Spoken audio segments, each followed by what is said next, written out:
கம்பன் காட்டும் பெண்மை சீதையை கவர்ந்து ராவணன் செல்ல, ராமன் சீதையை பிரிந்திருக்க யார் காரணம்? சூர்ப்பனகை. உலகம் யாவையும் தாமுல ஆக்கலும் நிலை பெறுத்தலும் நீக்கலும் நீங்களா அழகிலா விளையாட்டுடையார் யாரவர் தலைவர் அன்னவர்க்கே சரண் நாங்களே. ஆன்மீக அன்பர்களே, ஜெயா தொலைக்காட்சியின் இனிய நேயர்களே, நாள்தோறும் புலர்காலை பொழுது புதிய விடியல், இல்லம் தோறும் பக்திமயம், நாள்தோறும் நல்ல நல்ல சிந்தனைகளை செவிமெடுத்து வருகின்றோம். அது பெரிய புராணமாக இருக்கட்டும், இராமாயணமாக இருக்கட்டும், பாரதமாக இருக்கட்டும், பக்தி இலக்கியங்களாக இருக்கட்டும், ஆழ்வார்கள், இன்னும் சொல்லப்போனால் ஞான திருமேனியாகிய சித்தர் பெருமக்களுடைய வாழ்க்கை வரலாறு, கேள்விகளால் பதில் என்று பல செய்திகளை பார்த்து வரக்கூடிய நாம் கம்பனை மட்டும் காப்பிய நோக்கத்தில் மட்டுமல்லாமல் அவனுடைய கவி நோக்கத்திலும் பார்த்து வருகின்றோம். கம்பனுடைய பாத்திரப்படைப்பு, கம்பனுடைய வீரம், கம்பனில் தியாகம் என்று அவனுடைய தூரிகைப்பட்டு மென்னு மிளிர்ந்த ஒவ்வொரு செய்திகளையும், கம்பனின் பாத்திரப்படைப்பையும் பார்த்து வரக்கூடிய நாம் கம்பன் காட்டும் பெண்மை என்கின்ற தலைப்பை சிந்திக்கப் போகின்றோம். சீதையை கவர்ந்து ராவணன் செல்ல, ராமன் சீதையை பிரிந்திருக்க யார் காரணம்? சூர்ப்பனகை. மனம் முழுக்க வன்மமயமான ஒரு அரக்கர் குலத்தில் பிறந்த ஒரு வன்மையான கேரக்டர், அதை மென்மையாக காட்டுறான் பாருங்க. அதுதான் கம்பனுடைய தூரிகை. எப்படி பாருங்க, பஞ்சு ஒளிர் விஞ்சு குளிர், நல்லா இந்த வார்த்தையை பாருங்க, பஞ்சு ஒளிர் விஞ்சு குளிர் பல்லவ மணுங்க செஞ்சவிய கஞ்ச நிமிர் சீரடியலாகி. அப்படியே அந்த பதத்தை போடும்போது கூட வன்மையாக இருக்கிறவளை மென்மையாக காட்டுறான். இந்த சூர்ப்பனகை பரம்பொருளாகிய ராமனை பார்க்குறா. எதில் அழகுடான்னா, ராமனுடைய திருமேனியை பார்க்குறா, இந்த கைகளை பார்க்குறா, கால்களை பார்க்குறா, பரந்த மார்புகளை பார்க்குறா, விடிகளை பார்க்குறா, மொத்த மெய்யழகையும் பார்க்குறா, தன்னையை பறிகொடுக்கிறா.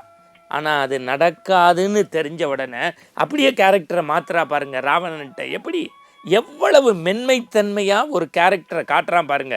ராவணன்கிட்ட சொல்லும்போது, உன்னுடைய அழகுக்கு பெருமை சேர்க்கக்கூடிய, இந்த விண்ணுலகமே வியக்கக்கூடிய ஒரு பெண்மணியை பார்த்தேன், அவளை அழைச்சிட்டு வர்றதுக்கு இடைஞ்சலாக இருந்தவங்களோட நான் சண்டை போட போனேன், அதனால் இந்த துன்பம்.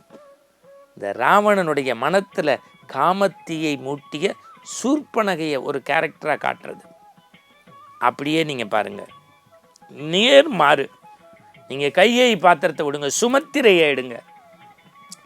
லக்ஷ்மணன் வந்து சொல்லுவான், தாயே அண்ணா காட்டுக்கு போகிறார், நானும் காட்டுக்கு கூட போகிறேன். அப்போ இவன் என்ன சொல்லணும்? போயிட்டு வான்னு சொல்லணும், இல்லை நீ ஏன் போகிறேன்னு சொல்லலாம், இல்லை அவருக்கு தானே கட்டளை, உனக்கு என்னன்னு கேட்டிருக்கலாம். ஒரே ஒரு வார்த்தை, நீ போகலாம், தம்பியாக போகக்கூடாது, தோடனா தொண்டனா தூதனா எல்லாம் போ. ராமன் வந்தால் அயோத்தி மாநகரத்துக்கு திருப்பி வா, இல்லாட்டி 14 வருஷம் கழித்து அவன் வந்தால் வா, வரலன்னா இந்த வார்த்தை தான் ரொம்ப முக்கியம். சுமித்திரையை எங்கே கொண்டு போய் வச்சது பாருங்கள், முன்ன முடி. ராமனுக்கு முன்னாடி நீ முடிஞ்சிட்ட இல்லைங்கிற செய்தி என் காதுக்கு வரணுங்கிறா தாய். இதில் என்ன சிறப்புன்னா, பரதன் ராமனை நோக்கி காட்டை நோக்கி வருவான்ல, அப்போ முதல்ல குகன் இந்த லக்ஷ்மணனை பார்த்து பயந்துருவான், அவன் சண்டைக்கு வரான்னு. ஆனால் கிட்டக்க நெருங்கி நெருங்கி வந்து அவன் சொல்லும்போது, 1000 ராமர் நின்கேல் ஆவரோங்கிறான்ல. இந்த சுமத்திரைங்கிற ஒரு பாத்திரம் எப்படி கம்பன் உயர்த்தி காட்டினான் பாருங்க ஒரே இடத்துல. இதை அப்படியே வைங்க, வாலி வதை, அதை குறித்து 1000 சர்ச்சை இன்னைக்கு இருக்குது. ஆனால் அவரே சொல்கிறார், தேவியை பிரிந்த பின்னை திகைத்தனை போலும் செய்கை.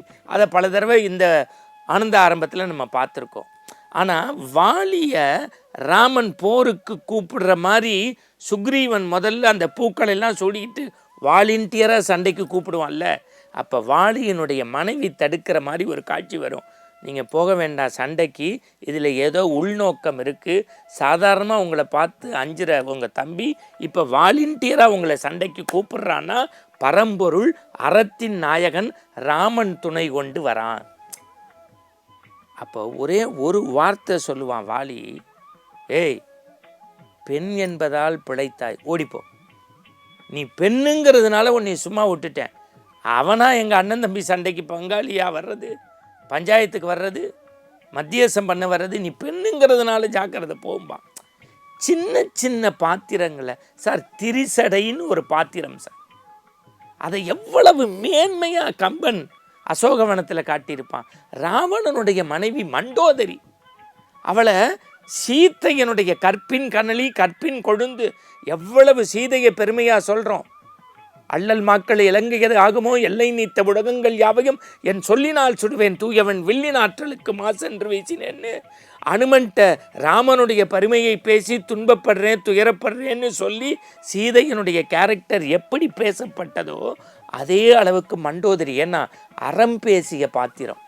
ராவணன்ட்ட போய் சொல்லுவாளாம், இன்னைக்கு போரில் உன் புள்ள இறந்துருவான், ஏற்கனவே தம்பிமார் இறந்துட்டான், கண்டிப்பாக நாளைக்கு என்னுடைய மங்கள நானும் போக போகுது, அதுக்கு காரணம் உன் வீரத்தின் குறைவு இல்லை, உன்னுடைய காமம் இருக்குது, நீ கவனமாக இரு, உன்னுடைய காமத்தி இருக்குன்னு மண்டோதரி அப்படி நயம்பட சொல்வது. சார், கூனின்னு ஒரு கேரக்டரை கொண்டு வந்து இந்த காப்பியத்தை தொடர வச்சான் பாருங்க.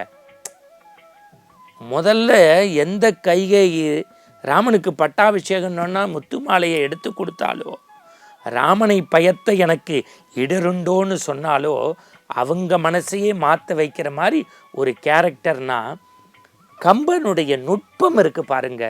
சின்ன சின்ன பாத்திரங்களில் கூட அவன் மின்னி மிளிரச் செய்வதற்கு தன்னுடைய எண்ண ஓவியத்தை பிரதிபலித்தான் என்றால், கம்பனை ஒரு தெய்வீக காப்பியமாக படிப்பதோடு மட்டுமல்லாமல் மானுடம் வென்றது என்கின்ற வகையிலும் படித்து பார்த்து நம்முடைய வாழ்க்கைக்கு கம்பராமாயணத்தை பின்பற்றுவது ஒரு ஆனந்தம் என்கின்ற வகையில் கம்பனை போற்றுவோம், கம்பனை வாசிப்போம், கம்பனை நேசிப்போம், கம்பனை பூசிப்போம்.